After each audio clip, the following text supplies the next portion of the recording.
प्राथमिक पवनों के विषय में पढ़ेंगे। कल आपने पढ़ा कि पवने क्या है, पवन की अवधारणा आपने पढ़ा और पवन का सामान्य वर्गीकरण। पवन के सामान्य वर्गीकरण में आपने 3 वर्गों में विंड्स को विभाजित किया था। पहला प्राथमिक पवने या ग्रहीय पवने या स्थिर पवने या स्थायी पवने या शाश्वत पवने या सनातनी पवने। अलग अलग किताबों को पढ़ेंगे तो अलग अलग नाम इनका मिलता है। सब इन्हीं के लिए प्रयुक्त होने वाले शब्द हैं प्राइमरी विंड्स के लिए। दूसरा था सेकेंडरी विंड्स, द्वितीयक पवने या पीरियाडिक विंड्स, आवर्ती पवने या रीजनल विंड्स, प्रादेशिक पवने, या कुछ लोग प्रादेशिक पवनों को मानसूनल विंड्स भी कह देते हैं, क्योंकि प्रादेशिक या आवर्ती या द्वितीयक पवनों में सबसे महत्वपूर्ण पवने होती हैं मानसूनी पवने। तीसरे प्रकार की जो पवने आपने पढ़ा है टर्शियरी विंड्स भी कुछ लोग कह देते हैं, लेकिन ज्यादा जगहों पर उनके लिए टर्शियरी विंड्स शब्द का प्रयोग कम होता है, लोकल विंड्स कहते हैं, स्थानीय पवने, लोकल विंड्स। तो इन जो 3 वर्ग आपने पढ़ा है पवनों के, पवन के जो 3 वर्ग आपने पढ़ा, उसमें पहला जो वर्ग है प्राथमिक पवने, उसको आप पढ़ा। प्राइमरी विंड्स आपने कल पढ़ा था कि प्राथमिक पवनों को प्राथमिक पवने इसलिए कहते हैं क्योंकि ये सबसे महत्वपूर्ण है। जब से पृथ्वी के वायुमंडल की उत्पत्ति हुई है तब से लेकर आज तक ये पवने लगातार प्रवाहित हो रही है, सबसे महत्वपूर्ण है और इनका विस्तार समूचे इस पृथ्वी ग्रह, समूचे इस प्लानेट पर इनका विस्तार है और इसलिए इनको ग्रहीय पवने, प्लानेटरी विंड्स भी कहते हैं। प्लानेटरी विंड्स, ग्रहीय पवने, ये पवने लगातार एक स्थिर दिशा में प्रवाहित हो रही है, इसलिए इन्हें स्थिर या ये स्थायी बनी हुई है, इसलिए स्थायी पवने भी कहते हैं। ये वायुमंडल के निर्माण से लेकर आज तक बनी हुई है, सनातन काल से इनका अस्तित्व बना हुआ है, इसलिए इनको सनातनी पवने भी कहते हैं। इन्हें शाश्वत पवने भी कहते हैं, इटर्नल। जैसे शाश्वत का मतलब क्या होता है, लंबे समय से आज तक बना हो, लंबे समय से आज तक बना हो, वह क्या है, शाश्वत। इसलिए इन पवनों को शाश्वत पवने भी कहते हैं, क्योंकि वायुमंडल के निर्माण से लेकर अब तक इन पवनों की स्थिति वैसे ही बनी हुई है।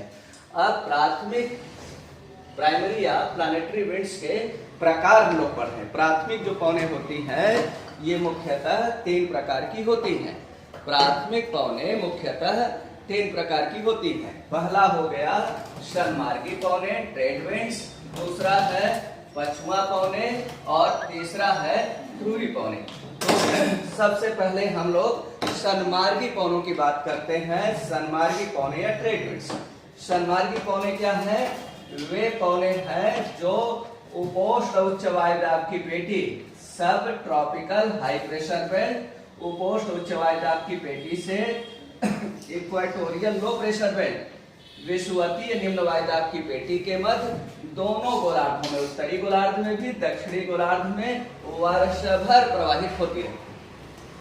अब आप देखिए यहाँ पर यह हाई प्रेशर है, यहाँ पर लो प्रेशर है। तो आपने पढ़ा है कि प्रेशर ग्रेडियंट के प्रभाव से, प्रेशर ग्रेडियंट के प्रभाव से क्या होना चाहिए, हाई प्रेशर से लो प्रेशर की ओर पवन का प्रवाह होना चाहिए। लेकिन आपने पढ़ा है कि पृथ्वी के घूर्णन का भी पवनों की दिशा और पवनों की दिशा पर प्रभाव पड़ता है, पृथ्वी के घूर्णन का भी। तो पृथ्वी के घूर्णन के कारण एक प्रकार का विक्षेपक बल, डिफ्लेक्टिव फोर्स जनरेट हो जाता है, जिसे कहते हैं कोरियालिस बल। क्यों कोरियालिस बल कहते हैं, क्योंकि इस बल की खोज, इसे कोरियालिस बल क्यों कहते हैं, क्योंकि इस बल की खोज 1844 में फ्रांसीसी भौतिकविद कोरियालिस महोदय ने किया था, इसलिए इस बल को कोरियालिस फोर्स कहते हैं। अब कोरियालिस फोर्स के प्रभाव से क्या होगा, उत्तरी गोलार्ध में पवनों और जलधाराओं में जो डिफ्लेक्शन का डायरेक्शन होगा वो होगा घड़ी की सुई की दिशा में। घड़ी की सुई की दिशा में पवनों और जलधाराओं में डिफ्लेक्शन होगा क्लॉकवाइज या राइट हैंड साइड, जिसको कहते हैं राइट हैंड साइड, दक्षिणावर्त।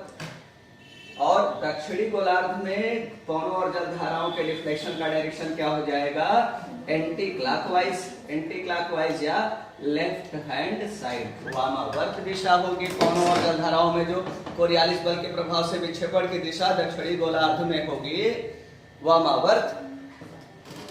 अब क्या होगा कि हाई प्रेशर से लो प्रेशर को विंड ऐसे उपोष्ण उच्च वायुदाब से विषुवतीय निम्न वायुदाब की ओर प्रवाहित होनी चाहिए, लेकिन यहाँ पर कोरियालिस फोर्स क्या कर रहा है, हाई प्रेशर देखिए उत्तर में है और लो प्रेशर दक्षिण में है, तो घड़ी के सुई का ये वाला पार्ट आप ले लीजिए। इस तरह से पवन का प्रवाह होगा ना, ऐसे डिफ्लेक्शन होना चाहिए, ऐसे प्रेशर यहाँ हाई है इधर लो है, तो ऐसे प्रवाह होना चाहिए, लेकिन कोरियालिस फोर्स के प्रभाव से क्या हो जाएगा, इनमें घड़ी की सुई ऐसे यहाँ हाई है यहाँ लो है, विंड का प्रवाह ऐसे होना चाहिए, लेकिन क्या हो जाएगा, डिफ्लेक्टिंग फोर्स के प्रभाव से ऐसे हो जाएगा, डिफ्लेक्ट कर जाएगा।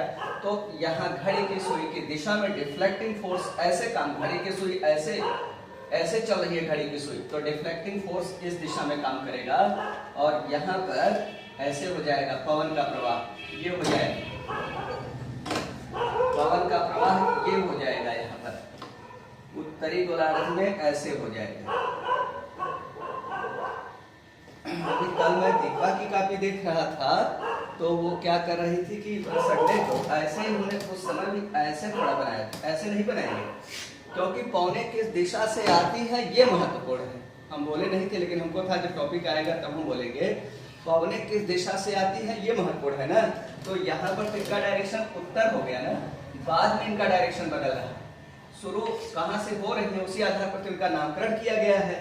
तो जनरली ये पवन का डायरेक्शन क्या हो गया, ऊपर यहाँ नॉर्थ है, इधर है ईस्ट है, तो ये नॉर्थ ईस्ट से आती है, इसलिए उत्तरी गोलार्ध की सन्मार्गी पवनों का एक दूसरा नाम क्या हो जाएगा, नॉर्थ ईस्ट ट्रेड विंड्स।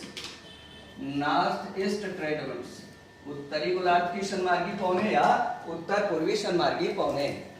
तो उत्तर पूर्वी सन्मार्गी पवनें कहां से कहां बह रही है, उपोष्ण उत्तर पूर्वी सन्मार्गी पवन हो गई या उत्तरी गोलार्ध की सन्मार्गी पवन। अब दक्षिणी गोलार्ध की सन्मार्गी पवन देखेंगे तो ये है सब ट्रॉपिकल हाई प्रेशर बेल्ट, उपोष्ण उच्च वायुदाब की पेटी, और ये है विषुवतीय निम्न वायुदाब की पेटी। तो पवन का प्रवाह किधर से होगा, उपोष्ण उच्च वायुदाब की पेटी से विषुवतीय निम्न वायुदाब की पेटी की ओर। तो यहाँ पर विंड का प्रवाह ऐसे होना चाहिए ना, जो समदाब रेखाएं हैं उनके परपेंडिकुलर, समदाब रेखाओं के लंबवत होना चाहिए। लेकिन क्या होगा, डिफ्लेक्टिंग फोर्स कैसे काम करेगा, घड़ी की सुई के विपरीत दिशा में। घड़ी की सुई अब नीचे हाई है ऊपर लो है, तो घड़ी की सुई का कौन सा पार्ट लेंगे, ये वाला पार्ट लेंगे, इधर से करना, हाई से लो, यहाँ से हाई से लो। अब घड़ी की सुई की विपरीत दिशा क्या हो गई, ऐसे घड़ी की सुई चलती है ऐसे, विपरीत दिशा ये हो गई एंटी क्लॉकवाइज। तो यहाँ पर दाब प्रवणता बल तो पवन के प्रवाह को ऐसे लंबवत कर रहा है, लेकिन पृथ्वी के घूर्णन के कारण जो डिफ्लेक्टिंग फोर्स जनरेट हो रहा है वह इसको घड़ी की सुई के विपरीत दिशा में मोड़ रहा है, ऐसे मोड़ रहा है। तो यहाँ पर डायरेक्शन हम लोग कैसे दिखा देंगे, ऐसे दिखाएंगे।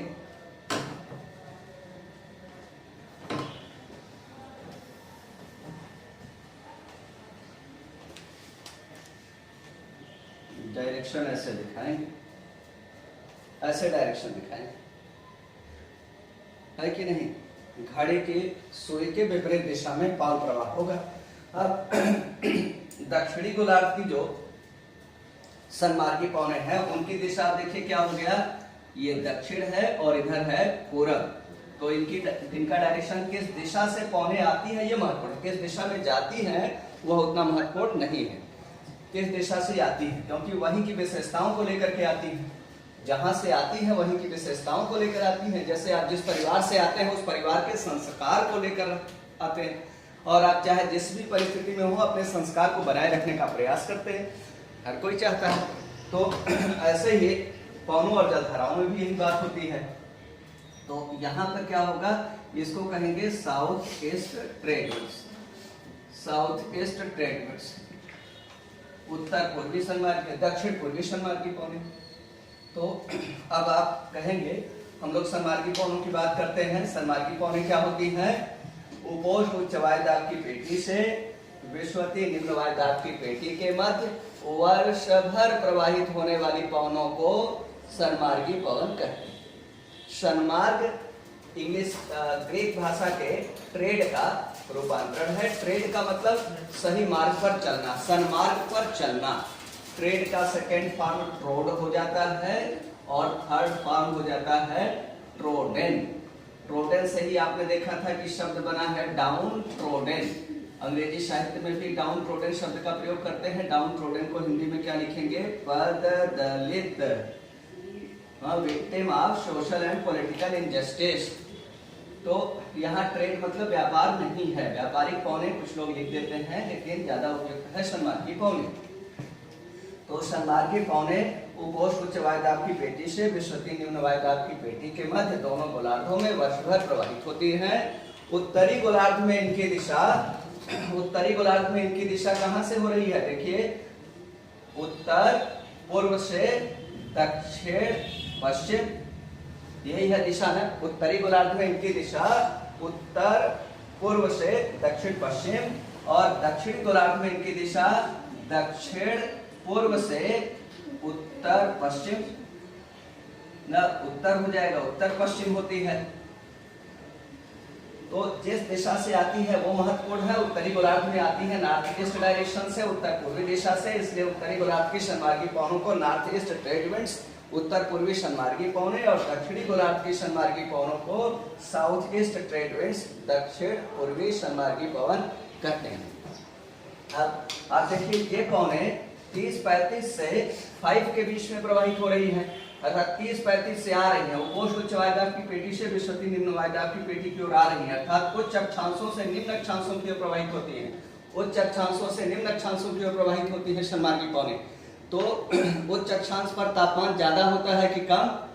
उच्च अक्षांशों पर निम्न अक्षांशों की अपेक्षा तापमान कम होता है, अर्थात जो सन्मार्गी पौने हैं ये उच्च अक्षांशों से निम्न अक्षांशों की ओर, अर्थात कम तापमान प्रदेशों से अपेक्षाकृत अधिक तापमान प्रदेशों की ओर प्रवाहित होती हैं। इसी कारण ये अपने मार्ग में शुष्क होती चली जाती हैं।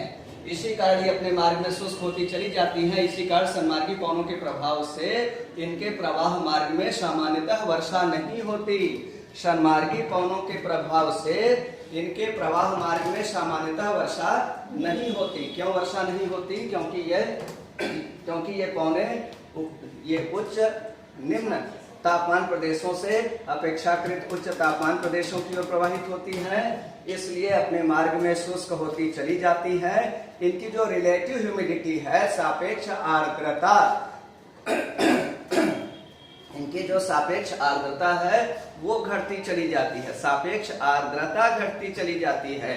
और वर्षा किस पर निर्भर करती है? केवल आर्द्रता पर नहीं बल्कि सापेक्ष आर्द्रता पर, रिलेटिव ह्यूमिडिटी पर। रिलेटिव ह्यूमिडिटी पर जब रिलेटिव ह्यूमिडिटी कितना हो जाएगा? 100%, 100% जब सापेक्ष आर्द्रता हो जाती है तब वायुमंडल का कोई नमूना संतृप्त हो जाता है, और संतृप्त होने के बाद उसमें संघनन की प्रक्रिया प्रारंभ हो जाती है। संघनन होता है, बादल बनते हैं, वर्षा होती है। तो यहाँ पर रिलेटिव ह्यूमिडिटी लगातार घटती चली जाती है, और इसी कारण सन्मार्गी पवनों के प्रभाव से सन्मार्गी पवनों के प्रवाह मार्ग में सामान्यतः वर्षा नहीं हो पाती। किंतु जब ये पवने किसी सागर या महासागर के ऊपर से होकर प्रवाहित होती हैं, तो उस सागर या महासागर के ऊपर की आर्द्रता को, ह्यूमिडिटी को ऑब्जर्व कर लेती हैं, और स्थल भाग की ओर सागरीय आर्द्रता को अवशोषित करके जब ये स्थल मार्ग पर प्रवाहित होती हैं, तो पर्वतीय अवरोधों के कारण यह पर्वतीय ढालों के सहारे इनका आरोहण होता है। जब आरोहण होगा तो किससे आरोहण होगा? आरोहण पर्वतीय ढालों के सहारे आर्द्रता युक्त हवाओं का जब आरोहण होगा तो तापमान घटेगा, संघनन होगा, बादल बनेंगे, वर्षा होगी। जिस वर्षा को हम लोग ओरोग्राफिक रेनफॉल कहते हैं, पर्वतीय वर्षा कहते हैं। तो ये सन्मार्गी पवने, जैसे भारत में जो दक्षिण पश्चिम मानसून से वर्षा होती है वो वास्तव में है क्या?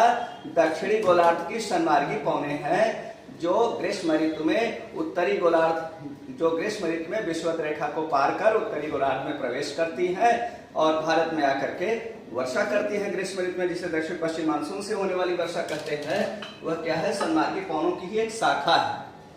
हिंद महासागर के ऊपर जो सन्मार्गी पवने ग्रीष्म ऋतु में, दक्षिणी गोलार्ध में उस समय शीत ऋतु रहती है, उत्तरी गोलार्ध में ग्रीष्म ऋतु रहती है। तो जो वो अलग से आप मानसून को पढ़ेंगे डिटेल में, यहाँ पर उसको डिस्कस करने लगेंगे। तो जो टॉपिक है वो टॉपिक डाइवर्ट हो जाएगा। तो हम लोग ये कहना चाह रहे हैं कि जो दक्षिण पश्चिम मानसून है वो दक्षिणी गोलार्ध की संमार्गी पौने हैं, और जो लौटती हुई मानसून है या उत्तर पूर्वी मानसून है, नॉर्थ ईस्ट ट्रेड विंड्स है या रिट्रेटिंग मानसून है, लौटती हुई मानसून है, वो कुछ अलग नहीं है बल्कि उत्तरी गोलार्ध की उत्तरी गोलार्ध की ही संमार्गी पौने हैं। जो ग्रीष्म ऋतु के पश्चात क्या होता है, जब संमार्गी पौने विषुवत रेखा की ओर अग्रसर होने लगती हैं तो वही उत्तर पूर्वी मानसून के रूप में आती है, क्योंकि वही जब सागर के ऊपर से होकर गुजरेंगी तो वो भी स्थली भाग पर वर्षा करती हैं लौटते हुए मानसून से, और अगर ये स्थल से स्थल प्रवाहित होंगी तो इनसे सामान्यतः वर्षा नहीं होती। आपको पता है दक्षिण पश्चिम जो संमार्गी पौने हैं ये इनके प्रवाह मार्ग में इनकी सापेक्ष आर्द्रता घटती जाती है, ये अपेक्षाकृत शुष्क होती चली जाती है। इसी कारण संमार्गी पौनों के प्रभाव से सामान्यतः इनके प्रवाह मार्ग में वर्षा नहीं होती, किंतु जब ये पौने किसी सागर या महासागर के ऊपर से होकर गुजरती हैं तो ये पौने क्या है, गर्म तो है ही क्योंकि उष्ण और उपोष्ण कटिबंध में ही प्रवाहित हो रही हैं, तो सागरीय आर्द्रता को अवशोषित करती हैं और स्थल भाग में इनके प्रभाव से वर्षा होती है। और सामान्यतः इस प्रकार की जो संमार्गी पौनों के प्रभाव से विश्व में जो वर्षा हो रही है, ज्यादा वर्षा को हम लोग ज्यादा इनका जो रूप है उसको मानसूनी वर्षा के रूप में ही लिया जाता है, चाहे वो भारत में वर्षा होती है या चीन में भी होती है तो उसको मानसूनी वर्षा ही कहते हैं। चीन की शीतोष्ण मानसूनी वर्षा है, भारत की उष्ण मानसूनी वर्षा है ना, यूरोप में होता है तो उसको शीत मानसूनी वर्षा कहते हैं। मानसून भी कई तरह का होता है, जब हम लोग केवल मानसून शब्द का प्रयोग करते हैं उसका मतलब उष्णकटिबंधीय मानसून से होता है, ऐसे ही शीतोष्ण कटिबंधीय मानसून होती है, शीत कटिबंधीय मानसून होती है। मानसून ही जब डिटेल में आप पढ़ेंगे तो बहुत तरह के आप पढ़ते हैं मानसून को। अब हम लोग बात कर रहे हैं पछुआ पौनों की बात कर रहे हैं, वेस्टर्लीज की बात कर रहे हैं। वेस्टर्लीज पछुआ पौने क्या होती है, पछुआ पौने वे पौने हैं जो उपोष्ण उच्च वायुदाब की पेटी से उपध्रुवी निम्न वायुदाब की पेटी, सब पोलर लो प्रेशर बेल्ट, उपध्रुवी निम्न वायुदाब की पेटी के मध्य दोनों गोलार्धों में वर्षभर प्रवाहित होती हैं, उन्हें कहते हैं पछुआ पौने, उन्हें कहते हैं पछुआ पौने। कुछ लोग गलती क्या करते हैं, कुछ लोग अगर पछुआ पौन पूछा जाए कि पछुआ पौने किसे कहते हैं तो कह देंगे कि वे पौने जो 30-35 डिग्री अक्षांश से 60-65 डिग्री अक्षांशों के मध्य दोनों गोलार्धों में प्रवाहित होती हैं, उन्हें पछुआ पौन कहते हैं। यह परिभाषा उपयुक्त नहीं है क्योंकि वायुदाब पेटियां स्थिर या स्थायी नहीं होती हैं। वायुदाब पेटियों में क्या होता है, वायुदाब पेटियां स्थायी होती हैं लेकिन स्थिर नहीं होती है। वायुदाब पेटी तो उपोष्ण उच्च वायुदाब की पेटी रहेगी, ध्रुवीय निम्न वायुदाब की पेटी रहेगी, ध्रुवीय उच्च वायुदाब की पेटी होगी, विषुवतीय निम्न वायुदाब की पेटी होगी, ये तो स्थायी रहेगा लेकिन ये स्थिर नहीं होती है। ये इन वायुदाब पेटियों में क्या होता है, इन वायुदाब पेटियों में क्या होता है, शिफ्टिंग होती है, शिफ्टिंग स्थानांतरण, शिफ्टिंग होता रहता है। सूर्य की लंबवत किरणों में शिफ्टिंग के साथ इन वायुदाब पेटियों में भी शिफ्टिंग होता रहता है, स्थानांतरण होता रहता है। तो इसलिए यह उपयुक्त नहीं है कि आप कहें पछुआ पौने 30-35 से 60-65 के मध्य प्रवाहित होती हैं, बल्कि आप क्या कहेंगे, पछुआ पौने वे पौने हैं जो उपोष्ण उच्च वायुदाब की पेटी से उपध्रुवी निम्न वायुदाब की पेटी, उपोष्ण उच्च वायुदाब की पेटी से उपध्रुवीय निम्न वायुदाब की पेटी के मध्य दोनों गोलार्धों में वर्षभर प्रवाहित होने वाली पौनों को वेस्टर्लीज कहते हैं, पछुआ पौन कहते हैं, क्योंकि दोनों गोलार्धों में इनका जो डायरेक्शन होता है वो पश्चिम से होता है। दक्षिणी गोलार्ध में, उत्तरी गोलार्ध में दक्षिण पश्चिम से आती है और दक्षिणी गोलार्ध में उत्तर पश्चिम से आती है, दोनों में पश्चिम पश्चिम शब्द लगा हुआ है, इसलिए इनको वेस्टर्लीज पछुआ पवन कहते हैं। अब देखिए यहाँ पर उत्तरी गोलार्ध में इनकी दिशा क्या होनी चाहिए, उपोष्ण उच्च वायुदाब से उपध्रुवी निम्न वायुदाब की ओर बहेंगी तो सीधे ऐसे हो गया समदाब रेखाओं के लंबवत, लेकिन पृथ्वी स्थिर तो है नहीं, पृथ्वी कर रही है रोटेशन, घूर्णन कर रही है, और इस घूर्णन के कारण जो कोरियालिस बल उत्पन्न हो रहा है वह क्या कर रहा है, उत्तरी गोलार्ध में पौनों को विक्षेपित कर रहा है घड़ी की सुई की दिशा में और दक्षिणी गोलार्ध में घड़ी की सुई के विपरीत दिशा में। तो यहाँ पर आप देखिए घड़ी की सुई की दिशा ये हो गई ना, या यहाँ पर दक्षिण में नीचे हाई है और ऊपर लो है, तो घड़ी की सुई का ये वाला पार्ट लेंगे जहाँ नीचे हाई और ऊपर लो वाला, तो ये वाला डायरेक्शन हो जाएगा, ऐसे पवन का प्रवाह न होकर ऐसे पवन का प्रवाह हो जाएगा। तो यहाँ पर इसका मतलब ऐसे न होकर ऐसे हो जाएगी, घड़ी की सुई की दिशा ये, तो यहाँ पर ऐसे पछुआ पौने प्रवाहित होंगे, यहाँ पर ऐसे पछुआ पौनों के प्रवाह की दिशा ये हो जाएगी, पछुआ पौनों के प्रवाह की दिशा ये हो जाएगी। क्या हो जाएगी? दक्षिण पश्चिम से उत्तर, उत्तर पूर्व, दक्षिण पश्चिम से उत्तर पूर्व। उत्तरी गोलार्ध में, दक्षिणी गोलार्ध में देखिए क्या होगा, उपोष्ण उच्च वायुदाब की पेटी, उपध्रुवी निम्न वायुदाब की पेटी, पवन का प्रवाह ऐसे होना चाहिए, लेकिन क्या होगा यहाँ पर घड़ी के सुई के विपरीत दिशा, ऐसे घड़ी के सुई के विपरीत दिशा, डिफ्लेक्टिंग फोर्स इधर लग रहा है तो ऐसे इधर मुड़ेगा, या आप यहाँ जो घड़ी के सुई की दिशा बनाए हैं उसमें ऊपर की ओर हाई और नीचे की ओर लो, तो ये वाला पार्ट ले लेंगे, तो ऐसे पवन का प्रवाह न होकर पवन का प्रवाह ऐसे हो जाएगा। तो यहाँ पर पवनों का प्रवाह ऐसे हो जाएगा, ऐसे ऐसे नहीं बनाएंगे, कुछ लोग ऐसे करके ऐसे बना देते हैं, ये गलत है। इसमें तो आपने उत्तर से दिखा दिया, लेकिन डायरेक्शन किधर से होगा? उत्तर, उत्तर पश्चिम, उत्तर पश्चिम से किधर जा रही है? दक्षिण पूर्व। किधर जा रही है, किस डायरेक्शन में जा रही है महत्वपूर्ण नहीं, किस डायरेक्शन से आ रही है महत्वपूर्ण। तो यह उत्तरी गोलार्ध की जो पश्चिम पवन हो गई, इसके प्रवाह की दिशा आप देख रहे हैं कि उत्तरी गोलार्ध की पश्चिम पवन उपोष्ण उच्च वायुदाब की पेटी से उपध्रुवी निम्न वायुदाब की पेटी के मध्य दक्षिण पश्चिम से उत्तर पूर्व दिशा की ओर वर्ष भर प्रवाहित होती रहती है, और दक्षिणी गोलार्ध की पश्चिम पवन उपोष्ण उच्च वायुदाब की पेटी से उपध्रुवी या निम्न वायुदाब की पेटी के मध्य उत्तर पश्चिम से दक्षिण पूर्व की ओर वर्ष भर प्रवाहित होती रहती है। अब क्या है कि इन पवनों का देखिए पश्चिम पवनें कहां से कहां बह रही है? 30-35 से 60-65। कहने का मतलब क्या हो गया? निम्न अक्षांशों से उच्च अक्षांशों की ओर प्रवाहित हो रही है पश्चिम पवनें। पश्चिम पवनें निम्न अक्षांशों से उच्च अक्षांशों की ओर प्रवाहित हो रही हैं। निम्न अक्षांशों पर क्या होता है? निम्न अक्षांशों पर ज्यादा तापमान की कम तापमान, निम्न अक्षांशों पर उच्च तापमान और उच्च अक्षांशों पर निम्न तापमान। फॉर एग्जांपल ऐसे हाई और लो ऐसे करके आप याद रखिए।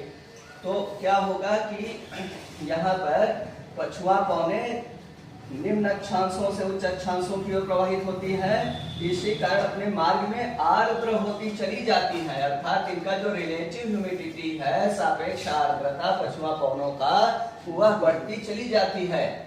दक्षिणी गोलार्ध की भी पछुआ पवनों की सापेक्ष आर्द्रता इनके प्रवाह मार्ग में बढ़ती जाएगी, उत्तरी गोलार्ध की भी पछुआ पवनों की सापेक्ष आर्द्रता इनके प्रवाह मार्ग में बढ़ती चली जाती है। और इसी कारण क्या होता है, इसी कारण क्या होगा कि ये आर्द्र होती चली जाती है, तो इनके ये आर्द्र होती चली जाती हैं तो संघनन होता रहेगा, बादल बनेगा, वर्षा होगा, अर्थात पछुआ पवनों के प्रभाव से इनके प्रवाह मार्ग में वर्षा होती रहती है।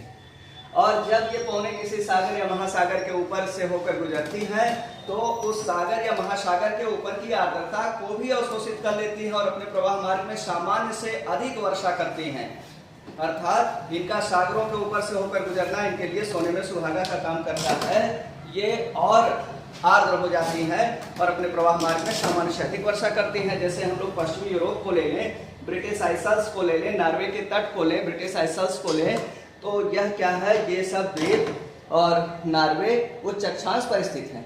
तो यहाँ पर तापमान कम, वाष्पन वाष्पोत्सर्जन की दर कम, वायुमंडल में आर्द्रता कम, वर्षा की मात्रा कम होनी चाहिए। लेकिन क्या है, पश्चिमी यूरोप या यूरोप का पश्चिमी तट, पश्चिमी यूरोप कहिए या यूरोप का पश्चिमी तट वर्ष भर पछुआ हवाओं के प्रभाव में पड़ने के कारण वर्ष भर वर्षा प्राप्त करता है, और इस उच्च अक्षांश पर जितनी वर्षा होनी चाहिए उस सामान्य वर्षा से कई गुना ज्यादा वर्षा प्राप्त करता है, जिसका कारण है कि जो पछुआ पवनें पश्चिम यूरोप के पश्चिमी तट को प्रभावित कर रही हैं, वे सागर के ऊपर से होकर गुजर रही हैं, और ऐसे सागर के ऊपर से होकर गुजर रही हैं जिनमें बह रही है गल्फ स्ट्रीम की गर्म जलधारा, या जिनमें बह रही है उत्तरी अटलांटिक का प्रवाह, उत्तरी अटलांटिक अपवाह या गल्फ स्ट्रीम के गर्म जलधारा इस उत्तरी अटलांटिक महासागर में बह रही है, उनके ऊपर से पछुआ पौने गुजरती हैं। तो गर्म जलधारा के ऊपर जलवाष्प अधिक होगा, उस अधिक जलवाष्प को लेकर के पश्चिमी यूरोप के तटों के सहारे पर्वतों से टकरा करके जो पछुआ हवाएं होती हैं सामान्य से अधिक वर्षा करती हैं। इसलिए ब्रिटिश आइसल्स में पश्चिमी यूरोप के तटीय भागों में सामान्य से अधिक वर्षा होती है और वर्ष भर वर्षा होती है। तो पछुआ पवनों के प्रभाव में आने वाले भागों पर वर्ष भर वर्षा हो जाया करती है, वर्ष भर वर्षा होती है।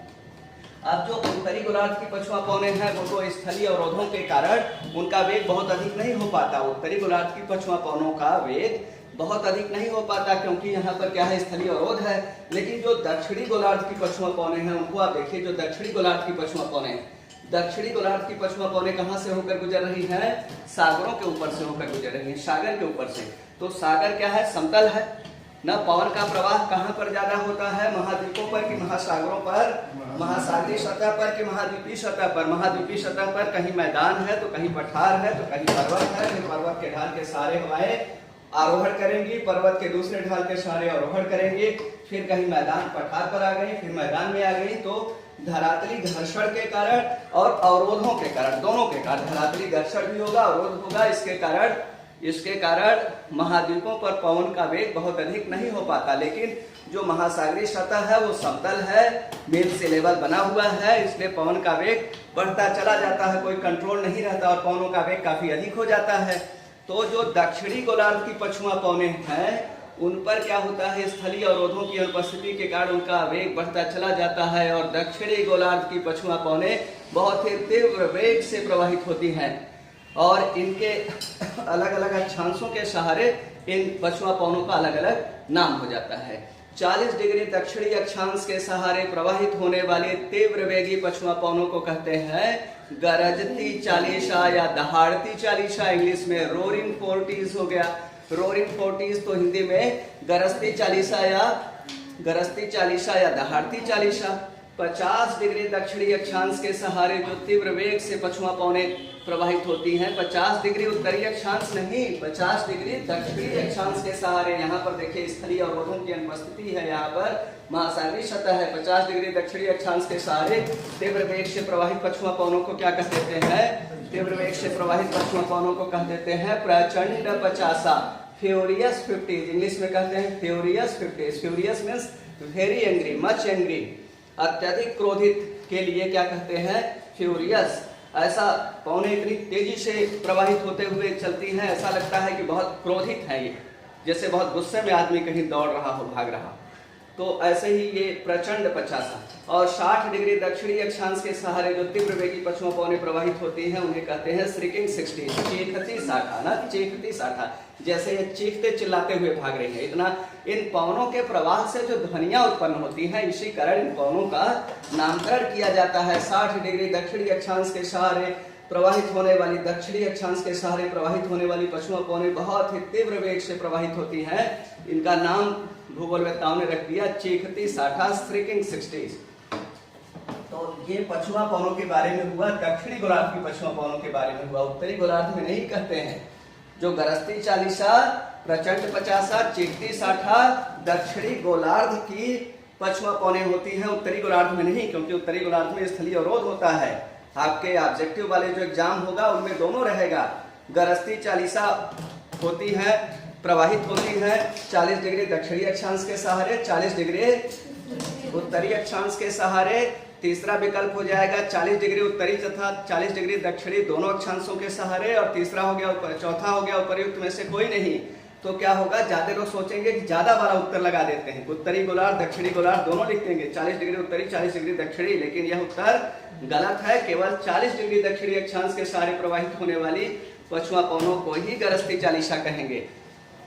अब हम लोग बात कर रहे हैं ध्रुवी पवनों की बात कर रहे हैं, पोलर विंड्स। पोलर विंड्स ध्रुवी पवने, जैसे सन्मार्गी पवनों की दिशा है वैसे ही ध्रुवी पवनों की दिशा है। ध्रुवी पवने देखिए, ध्रुवीय उच्च वायुदाब की पेटी से उपध्रुवी निम्न वायुदाब की पेटी के मध्य वर्ष दोनों गोलार्धों में वर्ष भर प्रवाहित होती रहती है।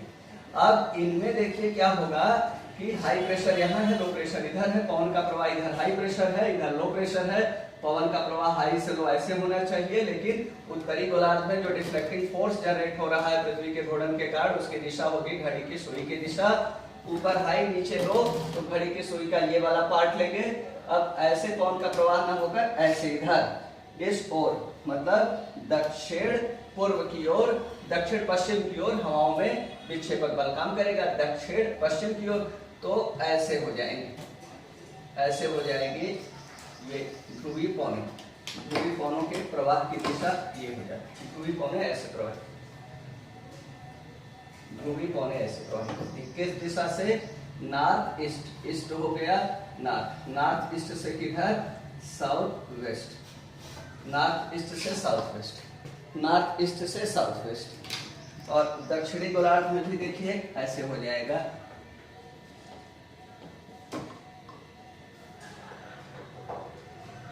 दक्षिणी गोलार्ध में, दक्षिणी गोलार्ध में इनकी दिशा क्या हो गई? साउथ ईस्ट, साउथ ईस्ट से किधर? North west, north west. और उत्तरी गोलार्ध में क्या हो गया? नॉर्थ ईस्ट से साउथ वेस्ट। तो ध्रुवीय पवनों में भी दोनों तरफ ईस्ट ईस्ट है, यहाँ पर भी नॉर्थ ईस्ट, यहाँ पर भी साउथ ईस्ट। और ट्रेड विंड्स में भी नॉर्थ ईस्ट से, उत्तरी गोलार्ध की सन्मार्गी पौने नॉर्थ ईस्ट से आती हैं, दक्षिणी गोलार्ध की सन्मार्गी पौने साउथ ईस्ट से आती हैं। तो सन्मार्गी पौने में भी ईस्ट ईस्ट लगा है।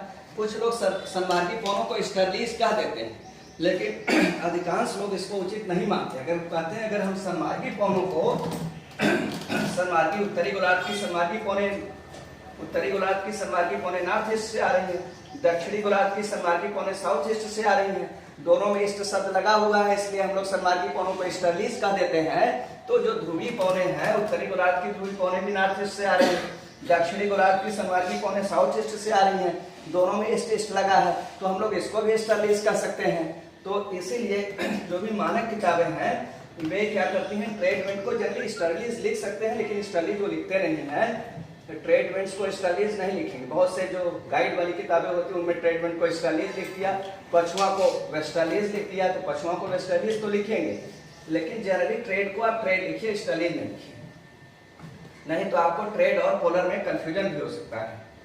तो ये जो ध्रुवीय पौने हैं, ये ध्रुवीय उच्च वायुदाब की पेटी से उपध्रुवीय निम्न वायुदाब की पेटी के मध्य दोनों गोलार्धों में वर्ष भर प्रवाहित होती रहती हैं। उत्तरी गोलार्ध में इनकी दिशा उत्तर पूर्व से दक्षिण पश्चिम की ओर, और दक्षिणी गोलार्ध में इनकी दिशा दक्षिण पूर्व से उत्तर पश्चिम की ओर होती है। ये पौने उच्च अक्षांशों से निम्न अक्षांशों की ओर या अपेक्षाकृत कम तापमान प्रदेशों से अधिक तापमान प्रदेशों की ओर प्रवाहित होती हैं। इसी कारण इनके प्रवाह मार्ग में इनकी सापेक्ष आर्द्रता घटती जाती है, और सापेक्ष आर्द्रता घटने के कारण जो ध्रुवीय पौने होती हैं वे अपने प्रवाह मार्ग में सामान्यतः वर्षा नहीं कर पाती हैं। किंतु ये जो ध्रुवीय पौने होती हैं, ये ध्रुवीय वायु राशियों का, ये शीतल वायु राशि का निर्माण करती हैं, और पछुआ पौने अपेक्षाकृत गर्म वायु राशियां हैं। और जब ये दोनों राशियां उपध्रुवीय निम्न वायुदाब की पेटी सब पोलर लो प्रेशर बेल्ट में जब ध्रुवीय पौने और पछुआ पौने टकराती हैं, तो सब पोलर लो प्रेशर बेल्ट उपध्रुवीय निम्न वायुदाब की पेटी में शीतोष्ण चक्रवातों का जनन होता है। शीतोष्ण टेम्परेट साइक्लोन, टेम्परेट साइक्लोन शीतोष्ण चक्रवातों का जनन कहां पर होता है? शीतोष्ण चक्रवातों का जनन होगा सब पोलर लो प्रेशर बेल्ट में, दोनों गोलार्धों की उपोष्ण, दोनों गोलार्धों की उपध्रुवीय निम्न वायुदाब की पेटी में ध्रुवीय पौने और पछुआ पौनों के टकराने से, और फिर वाताग्र निर्मित होते हैं, और वाताग्र विकसित होकर शीतोष्ण चक्रवातों का रूप ले लेता है। और ध्रुवीय पौने तो सामान्यतः वर्षा नहीं करती, लेकिन ध्रुवीय पौने और पछुआ पौनों के प्रभाव से शीतोष्ण उपध्रुवीय निम्न वायुदाब की पेटी में जो शीतोष्ण चक्रवात बनते हैं, उनसे चक्रवाती प्रकार की, शीतोष्ण चक्रवाती प्रकार की वर्षा होती है। आज हम लोग प्राथमिक पौनों के विषय में बस इतना ही पढ़ेंगे।